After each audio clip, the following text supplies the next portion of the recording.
Hi, I'm Pat Lincioni, and I'm the author of the book, The 5 Dysfunctions of a Team. The purpose of this video, which we're filming here at our offices at the Table Group, is to provide you with a better understanding of the theories in my book so that you can apply them in your organizations and on your teams. During the next hour or so, I'm going to be diving into each of the dysfunctions one by one and providing some theory and some anecdotes to help you understand the model. And then I'm going to be going through and providing you with some tips for overcoming the dysfunctions on your teams. Now, there's a lot to cover today, so let's go ahead and get started. The first dysfunction of a team is the absence of trust. And while that might sound obvious, it's important to understand that when I say trust, I'm not referring to what I call predictive trust, which is the ability to predict how someone is going to act because you've known them for a long time. In other words, I know Jim well enough to know that if I say this, this is how he'll react. When I say trust, I'm referring to something that I call vulnerability-based trust. That's the ability of team members to be emotionally vulnerable with one another, but not in a contrived or touchy-feely kind of way. They need to be able to say things like, I was wrong, or I made a mistake, or I need help, or I'm sorry. They have to get comfortable being completely open to one another, buck naked, if you will. Why is this so important? Because teams that have an absence of trust often exhibit the following behaviors. They conceal their weaknesses and mistakes from one another. They hesitate to ask for help or provide constructive feedback. They don't offer help to people outside of their own areas of responsibility. They jump to conclusions about the intentions and aptitudes of others without attempting to clarify them. They fail to recognize and tap into one another's skills and experiences. They waste time and energy managing their behaviors for effect. They hold grudges. And finally, they find reasons to avoid spending time together. Here's an example of how just one of these behaviors can hurt a team. So I worked with an executive team that had this amazing group of executives, and they had all this great technology and money and products and every reason in the world to succeed, but they were struggling. And when I would go to offsite meetings with the team, we would notice that there was something wrong. Another consultant and I would go there. And finally, we started to talk about trust. And at dinner one night, between 2 days of an offsite, they had some wine with dinner, which is the great elixir of truth for many teams. And after a couple glasses of wine, this woman said, let me tell you something. It's been 10 years since I've been married to my husband, and I've barely learned to trust him, so I'm not going to be trusting you guys anytime soon, if ever. We were like, oh. And we started to think about it and realize this was the problem on the team. Because whenever she made a comment during a meeting, whenever she said, this is what I think we should do, nobody bothered challenging her or questioning her. Because they knew if they did, she was impossible. She had no chance of being vulnerable. She couldn't say, gee, that's a better idea, or I hadn't thought of that, or maybe I'm wrong, or what do you think? All she would do is defend her position. And as a result, people learned, well, she's not vulnerable. We're not going to trust that we can challenge her on that. And so whenever she spoke at a meeting, the conversation would grind to a halt until someone changed the subject. Well, the CEO and I of the company, also a woman, she and I went outside after that dinner and said, we've got to do something about this. Okay?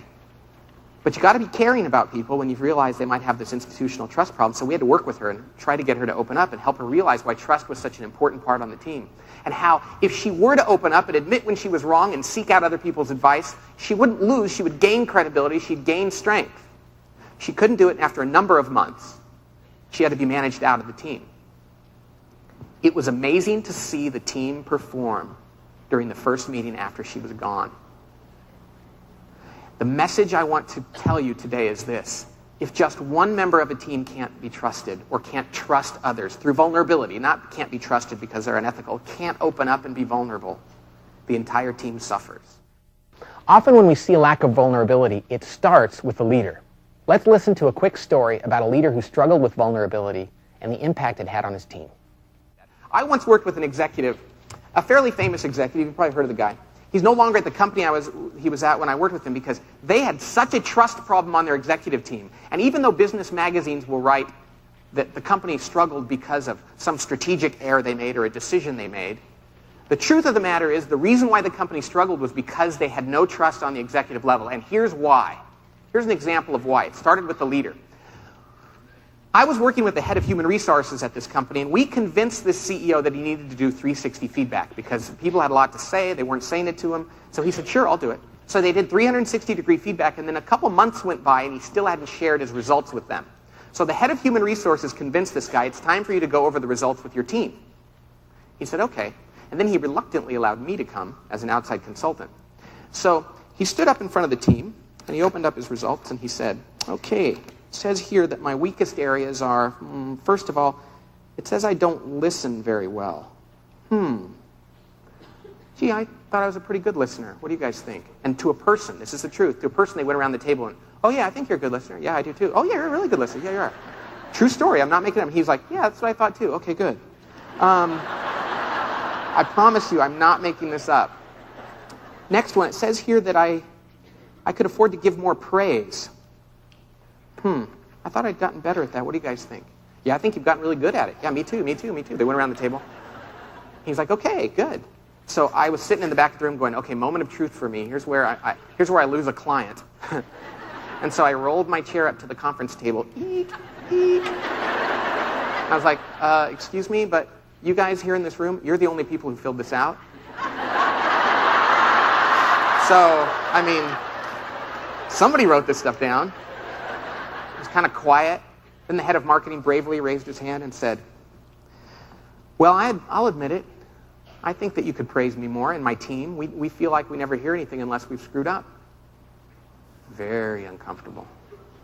The head lawyer said, not me, I think you give great praise. Everybody else said, me too, me too, me too, me too. And I was like, oh, I'm dying. They just killed the guy. See, this CEO, though, had no capacity to stand up in front of God and everybody else and say what they already knew, and that's, hey, I stink at some things. I know I'm bad at these. I try, and I'm still bad, and I need your help. I'm sorry, but I really am bad at this stuff. I mean, it seems so simple, right? Because you know that's a credibility gainer if you can do that. And yet he stood there like the emperor with no clothes, with his big bottom hanging out there for the world to see. Going, oh, gee, I thought I was a good listener. Yeah, okay, good.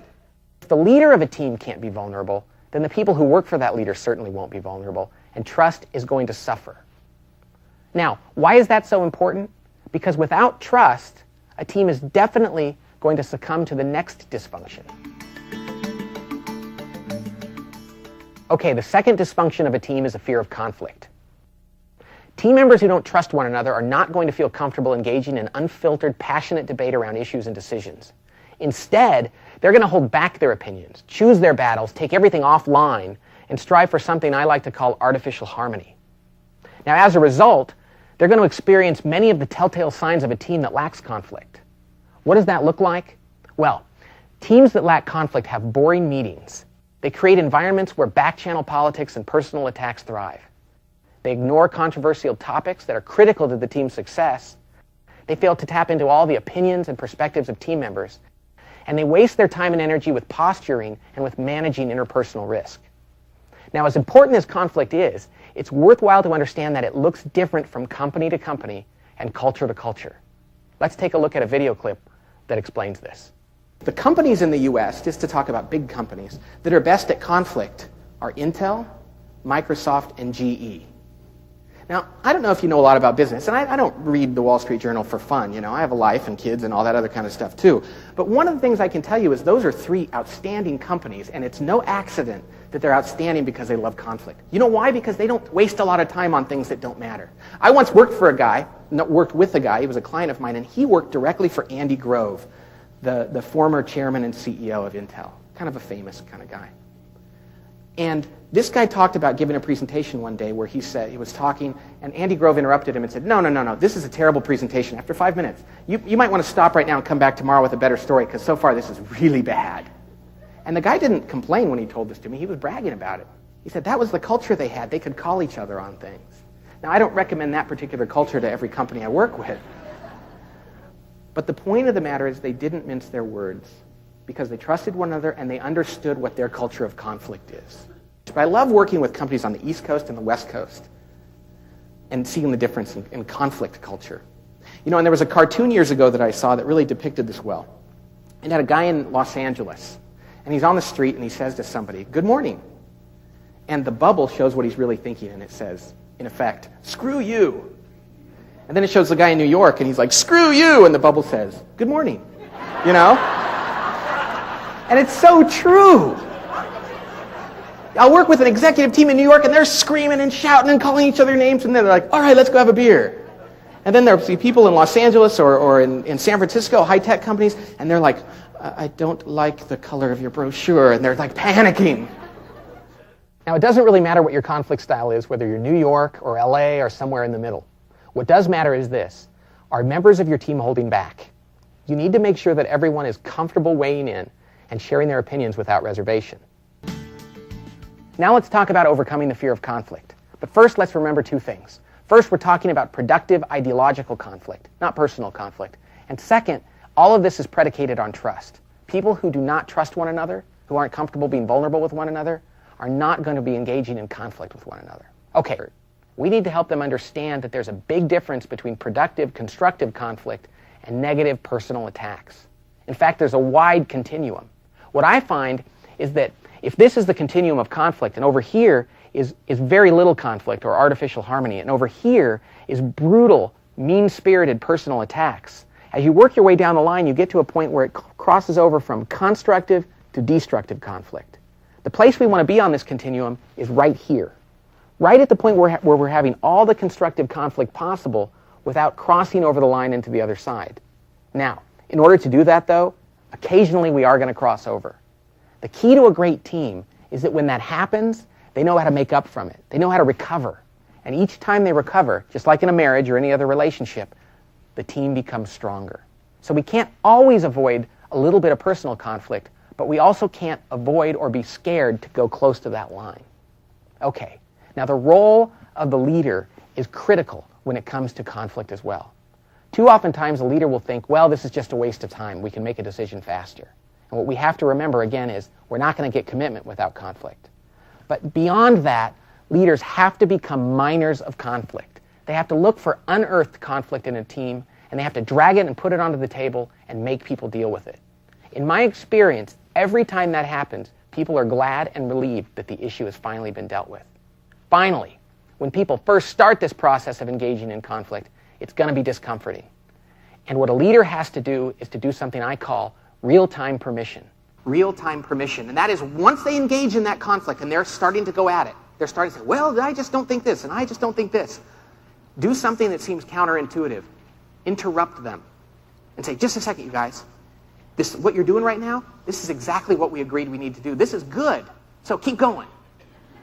I do this with senior executives at Fortune 500 companies. I always think they're going to backhand me, But in fact, they need to hear it because when they start to engage in that conflict, their tension starts to go up. Even though they've just said we need to do it, even though they've just engaged in it, they're starting to get kind of tense and anxious. And by stopping them in real time and going, this is exactly what we need. It's amazing. They'll kind of drain off their bad tension and they get right back to the topic. So, mining for conflict for the leader is critical, providing real-time permission, and then the whole team needs to understand one another's conflict profiles. And I think that's going to go a long way to helping your team overcome this dysfunction. But even when you get good at conflict, and I think our team here at the Table Group is pretty good at it, even when you're good at it, you're going to feel discomfort. And it's important to understand that even the best teams find conflict to be a little bit uncomfortable, but you have to do it anyway. Because at the end of your meetings, you're going to know that you've made the best decision possible, and you've extracted the opinions and the ideas of everyone in the room. There's another reason why conflict is so important, because without it, we will not be able to avoid the next dysfunction of a team. The third dysfunction of a team is the lack of commitment. When team members are unwilling to weigh in and share their opinions, there is a very high likelihood that they're not going to commit to whatever decision is made. So what does a team that struggles with commitment do? Well, it creates ambiguity among the team about direction and priorities. It watches windows of opportunity close due to excessive analysis and unnecessary delay. It breeds lack of confidence and fear of failure. It revisits discussions and decisions again and again, and it encourages second-guessing among team members. Now, I once worked with an executive team at a large company that spent 2 hours in a meeting discussing the need to freeze all company hiring until the organization had stabilized financially. When the meeting ended, the head of human resources went to her office and sent an email to managers announcing the hiring freeze. Within 5 minutes, 3 of the 6 executives who had attended that meeting were in her office insisting that they had never agreed to the hiring freeze and so it didn't apply to them.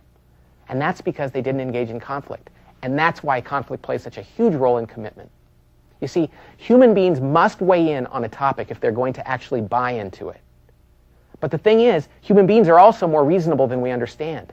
They don't necessarily need to have their way adopted, but they do need to have their ways heard, considered, and understood. The key to overcoming the next dysfunction, which is lack of commitment, is really to get good at the previous one, which is conflict. Because unless we're having enough conflict, we're not going to get the buy-in and the commitment we need. But sometimes teams, even when they're willing to engage in conflict, still struggle with commitment, and that's because either they need consensus or they're afraid to make a bad decision and they need certainty. And the way to overcome that really comes down to the leader. A leader has to force clarity and closure on his or her team. They have to demand that people are crystal clear about what they've agreed to. Even if they disagree, they have to make sure that they know it's okay to disagree and commit. Now, the way to do this is at the end of a discussion or a meeting, the leader has to stand up and go to the whiteboard and write down, this is what we've just agreed to. If anybody doesn't think this is what we've agreed to, speak now or forever hold your peace. And that gives people an opportunity to say, I'm still not on board, or to say, okay, I'm committing. But then a leader needs to go one step further. Because the other thing you're going to do is ask them after you've agreed on what you've agreed on, they have to go tell their teams within 24 hours. We call this commitment and cascading communication. And we've seen sophisticated companies with email and voicemail and broadcast satellite and everything else. We've seen this communication mechanism transform the entire company. Employees go crazy. They're like, oh my gosh, these people are communicating consistently? What is wrong around here? So take 5 minutes at the end of those staff meetings, and it's a painful 5 minutes at first, to say, what did we just agree on? And you'll be amazed at how many times you thought, I didn't agree to that. And then go out and communicate it to just the next level in 24 hours, and then cascade it down from there. It's crazy how powerful it is. Now, while some teams struggle with commitment precisely because they haven't had conflict and they haven't given everyone an opportunity to weigh in, others struggle for different reasons. Some have a need for certainty. They fear making the wrong decision. Still others strive for consensus. They want everyone to agree on everything. In any case, what suffers is clarity and commitment. And why is this such a problem? Because without commitment, the next dysfunction of a team comes into play. The fourth dysfunction of a team is the avoidance of accountability. But what I'm talking about here is peer-to-peer accountability. On a team, peer pressure is your best friend. You see, cohesive teams hold one another accountable and don't rely on the leader to do so. That's because asking the leader to be the primary source of accountability is inefficient and can breed politics. You see, it's far more effective when team members go directly to one another and give frank, honest feedback. But what does it look like when a team can't do this? Well, those kind of teams create resentment among team members who have different standards of performance. They encourage mediocrity. They miss deadlines and key deliverables. They place an undue burden on the team leader as the sole source of discipline. While the leader of a team should not be the primary arbiter of accountability, he or she must be the ultimate arbiter of it. If a leader cannot hold people on the team accountable, team members won't do it to one another. Let's listen to a story about a leader who struggled with accountability in a big way. I once worked with an executive who was the CEO of a company and the president and chief operating officer too. He had all those titles. And he was frankly tired of being the president and chief operating officer because he liked strategy and vision and liked to give talks and marketing. He didn't want to be involved in the day-to-day operations, so he said, I'm going to hire a chief operating officer and a president. So after a while, he was looking for this person. One of his direct reports, who I will call Fred, who was not very well liked by his peers, Fred started to tell everyone on the team, I'm going to be the next president. So people were pretty upset about this and concerned, and finally one brave soul went to this famous CEO and said, excuse me, I have a question. Is Fred going to be the next president? And the CEO said, no. He said, okay, second question. Did you know he was telling everybody that? The CEO said, I had no idea. Third question, one more. Are you going to tell him to stop? And this is what he said verbatim, and I hear this all the time from CEOs. Oh, I don't have the time and the energy for that. You know, I got a lot on my plate. I don't have the time and the energy to deal with stuff like that. I don't know about you, but hey, Fred, yeah, it's the CEO. No, you're not going to be the next president. Yeah, you're kind of ticking me off that you're telling everybody that. Something bad's going to happen to you if you don't stop, buddy. Yeah, have a good day. Bye-bye.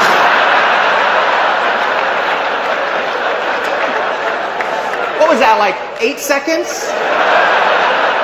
Kind of energizing, in fact. You know, who's tired? Now, what did you notice about that example? The CEO wasn't failing to hold someone accountable for results, because even the wimpiest CEO can usually do that. He failed to hold someone accountable for their behaviors, which is the key problem I find. Behaviors are almost always the precursor to results, and so they have to be confronted.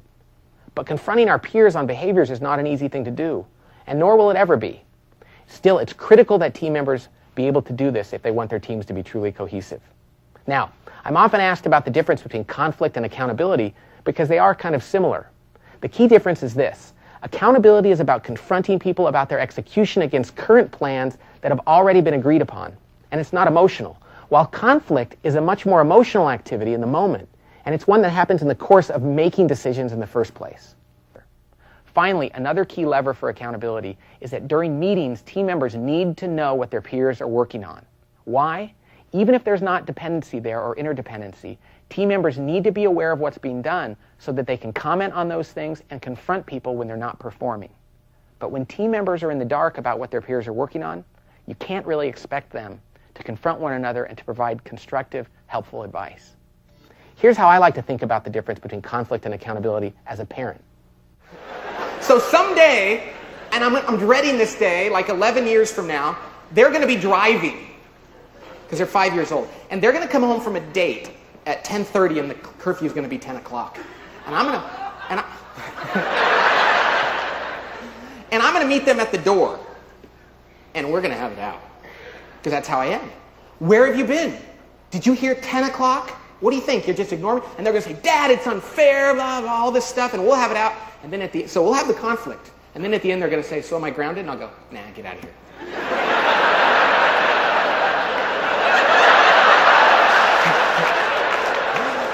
And I know what you're thinking, buddy, you're in for a long life. Because I got to fix this. But that's the thing. I don't like to hold people accountable. I don't like to say, that's got to stop. I don't mind having a theoretical conversation with them and getting passionate, but when I have to draw the line and say, you can't do that anymore, and this is the consequences, I don't like it. Why is accountability so important? Because like the other dysfunctions, without it, we can't overcome the next one.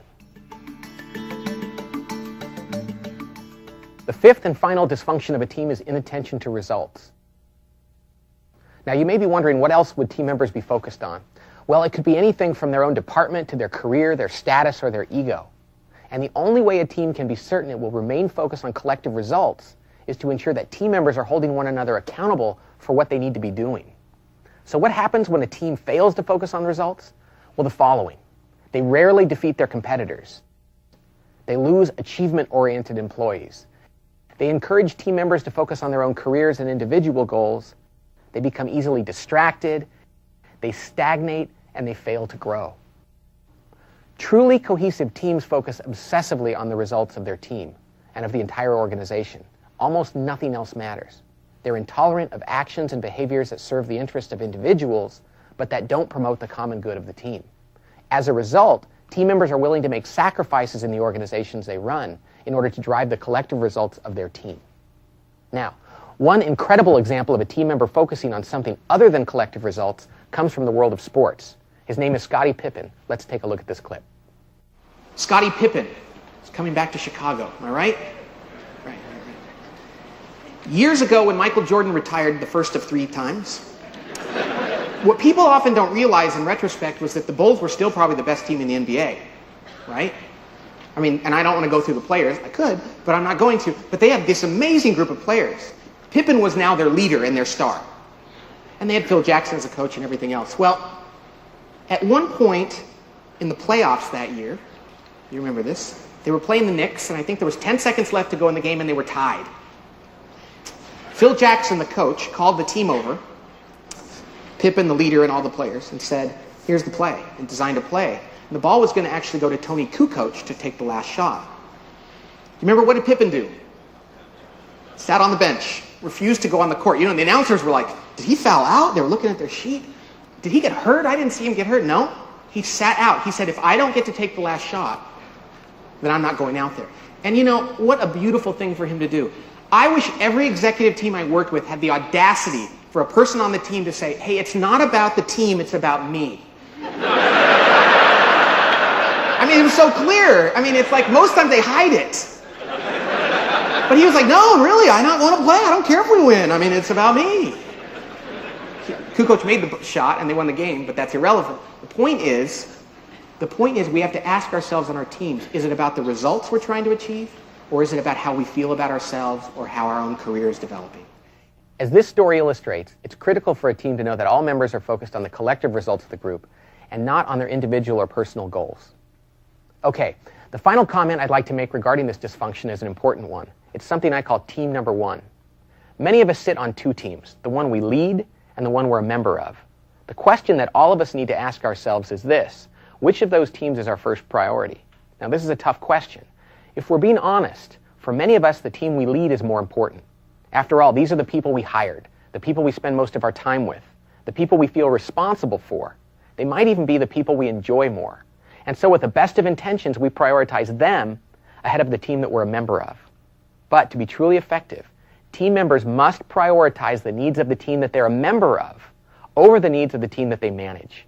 And while we might rationalize that our own staff members will be upset by this, in reality, they want us to do this because it allows them to operate more effectively and fluidly within the context of the larger organization.